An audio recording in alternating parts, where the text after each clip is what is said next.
السلام عليكم، شلونكم حبايب قلبي؟ شو اخباركم؟ يا رب تكونون كلكم بخير، صحة وسلامة وعافية يا رب. ورجعت لكم فيديو جديد ويوم جديد من ايام البسيطة، يا رب ينال اعجابكم. اول ما نبدي فيديونا بالصلاة على محمد وعلى ال محمد، اللهم صل على محمد وعلى ال محمد.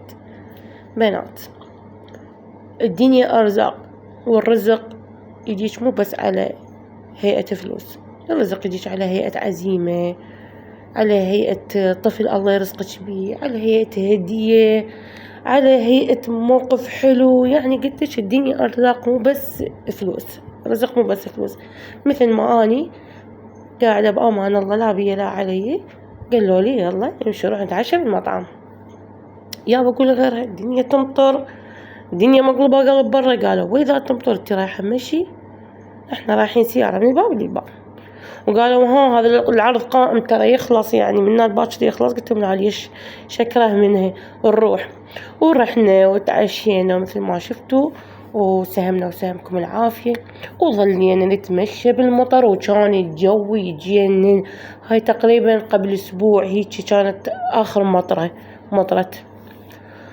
وتعشينا وكملنا، وشوفوا لي الاجواء والمطر، يعني ما شاء الله كان الجو ولا غلطة، يعني ما وديش ترجعي للبيت.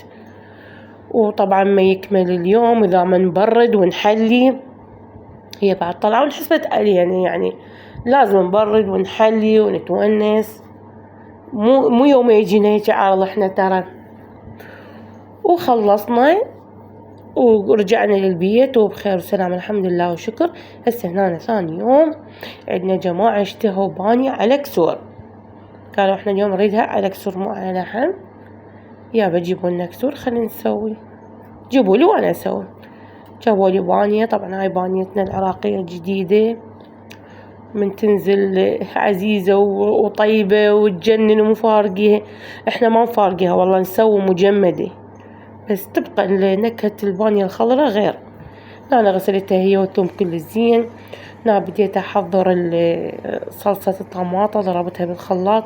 انا ما احب اعصرها بيدي، احب اضربها بالخلاط واصفيها هيك تصير اطيب. هنا اكيد الريحان ويا البانية يعني فد شي ما يختلفون عليه اثنين، طعمه وجماله. هاي بعد شغلات الصيف تخبط. وهنا أنا قلت لكم بديت أسوي تحضيرات البانية. أنا البانية مشاركتها وياكم. حمست البصل، العفو ما يتخلى لها بصل. حمست الثوم البانية ويا اللحم أو ويا الكسور، وخليت لها نص كوب مي. نشف المي، ذبيت عصير الطماطة والمعجون. اكو ناس تخلي بس معجون، يعني هاي تصير مو طيبة. لازم البانية يعني طماطة، اذا البانية ما بيها طماطة مو طيبة ابد. وهاي اخر لمسة، ولا حد يسألني ليش، خلوها ماكم شغلة. لا حد يسألني شنو ليش، خلوها هاي بالبانية وماكم علاقة وخطيتكم برقبتي. مثل ما قلت لكم هاي طريقتي بالبانية وأنا مشاركتها وياكم، صارت تجنن. وهذا كان غداني، وسهمنا وسهمكم العافية، ربي يديمها نعمة ويحفظها من الزوال إن شاء الله. وتغدينا بخير وسلامة.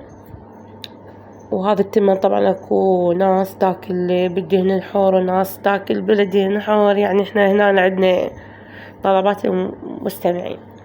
هنا أنا خليت شوية دهن الحر، هذا اللي يستاهل وجهكم، ما احكيكم عن نكهة وطعم، يعني هو الصورة يعني الفيديو يتحدث عن نفسه.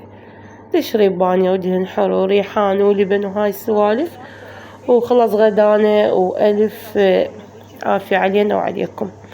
هنا جابوا لي خيار عطروزي، واحنا هذا الخيار ما ناكله، يعني بالزلاطة والشي ما نحبه. فقلت لهم خلي اسوي طرشي. غسلته وقطعته هيك مثل ما تشوفون. انا ما احب اسوي هيك حلقات يعني صغار، مو طيب يصير هيك اطيب. وملح خشن ضروري بنات بالطرشي، ملح خشن. طبعا انا هذا حسوي طرشي بسيط وسهل، هن قليلات. هن جابوا لي كيلو وين خيار، فيعني مو مستاهله احشي واسوي وهاي السوالف، يعني نقول كميه كبيره، هي كيلو وين. قطعته بهالشكل وغسلته. عندي هنا دبة مغسولة نظيفة ومعقمة، خليته هنا تقريبا خليت 5 خواشيق هرمية من الملح، يعني كلش كبيرة. وعادي بنات قد ما تخلون ملح كلش عادي، يعني طرشي ما يخرب، بالعكس كل ما كان مملح أكثر كل ما ينجح أكثر ما يخرب. هنا أنا خليت مي لا على التعيين، يعني شقد قياس المي لا على التعيين المي لحد ما يغطي الطرشي، لحد ما يغطي الخيار. يعني أنا أضيف مي لحد ما المي يصير فوق الخيار يتغطى تماما. انت تشوفينه يغطى تماما بالمي، يعني هذا هو كافي. شوفي اني هسه تغطى عندي كامل، وهسه راح اخليه برا لمدة 3 أيام. هنا هو يعني ما اقول لكم ما وصل ل3 أيام، لا والله ثاني يوم صار هيجي، الجو حار والشمس حارة، ثاني يوم لقيته مستوي. طبعا هو كتر شي يتفور، بس التفوير يعني مال الاستعجال، يعني الطعم والنتيجة ما تطلع مثل هذا الكبس، كبس أطيب. وهنا بعد ما طلعته وغسلته عندي هذا خل منكه بيه تمر هند، بيه دبس الرمان، بيه صاص، بيه ثوم وكرفس، منكه كامل كل شي ما راح اخليه، مجرد راح اخليه فوق الخيار. بناتي اللي وصل هنا لا ينساني من اللايك والاشتراك تفعيل الجرس على الكل. واني ادري بنفسي مقصرة وياكم، ليش؟ لان ماكو واهس انزل فيديوهات، والله كل شي اسوي بس مالي واهس اصور لان ماكو تفاعل، لهالسبب اني ما انزل كل يوم. وهناك كمل طرشينه وصار يخبل، وهنا خلص فيديونا واشوفكم على